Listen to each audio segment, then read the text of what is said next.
C. Your team has 10 minutes to find each individual's max snatch. 2 bars, 1 men's and 1 women's may be utilized. Referees will be looking for a full lockout of the knees, hips, and elbows, in addition to control at the top of the lift. A slight press out will be tolerated, 2 distinct movements will not.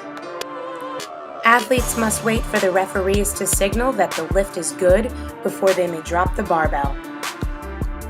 Your team score is the sum of each team member's highest successful lift.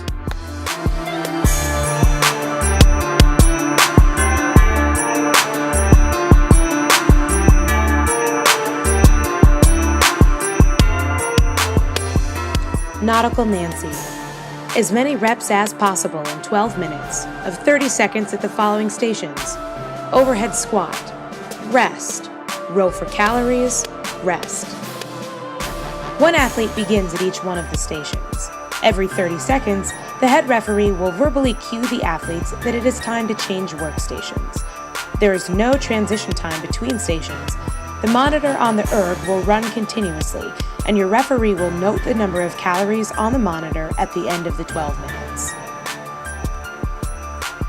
The overhead squat begins with the athletes standing, knees and hips extended. The bar's over the athlete's head with elbows fully locked out.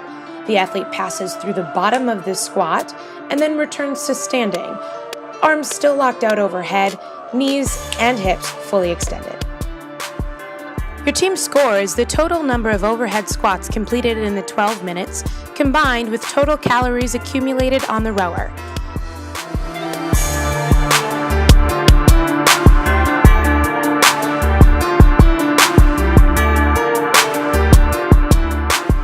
Dirty 30.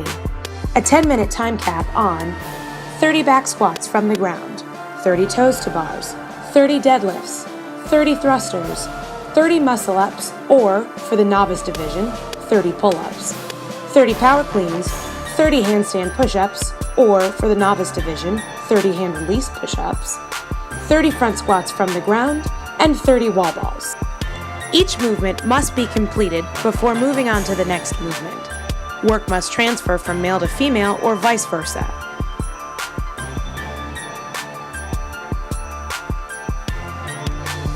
Back squats must be taken from the ground. Hips must travel below parallel at the bottom of the back squat and must fully open at the top.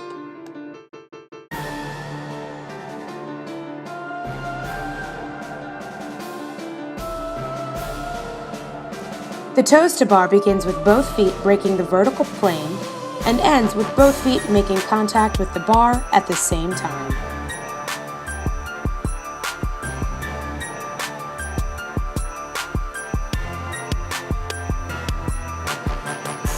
The deadlift begins with the barbell on the ground and ends when the hips are fully open at the top of the lift. The bar must make contact with the ground between reps. The first rep of a thruster may be squat cleaned or power cleaned from the floor. Each rep must pass through a front squat with the hips below the knee crease at the bottom and the knee, hip, and elbows all locked out at the top.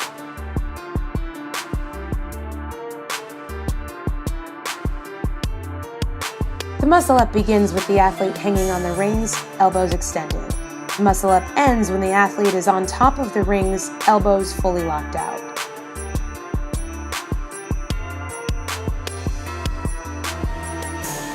The pull-up begins with the elbows fully extended and ends with the chin above the bar. The power clean begins with the bar on the ground and ends with the bar on the athlete's shoulders, hips and knees fully locked out. The athlete's hips must not travel below parallel. A full squat will result in a no rep. The handstand push-up starts with the arms locked out and the feet against the wall. The head clearly touches the mat or floor and ends with the elbows extended with just the feet touching the wall. The athlete shows control at the top.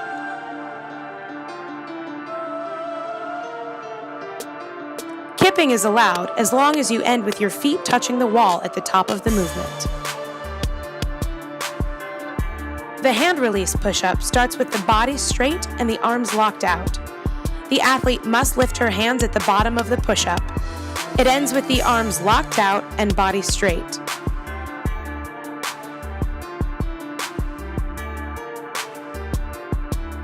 Front squats must be taken from the ground. The movement begins with the athlete's hips and knees fully extended. The athlete's hips then pass below parallel before returning to the top of the lift, hips and knees locked out.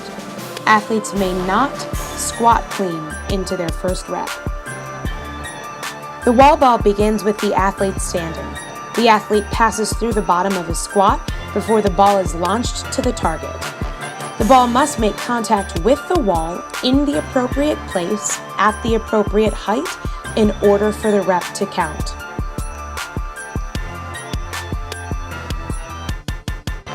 This workout is for time. If a team fails to finish, 1 second for each incomplete rep will be added to the 10-minute time cap to make the team score. The tiebreaker is the time the team completes the last toe to bar. Thanks for watching. We wish our athletes best of luck as they head into the 4th week of competition in the fall 2013 season of the Liberty Box League.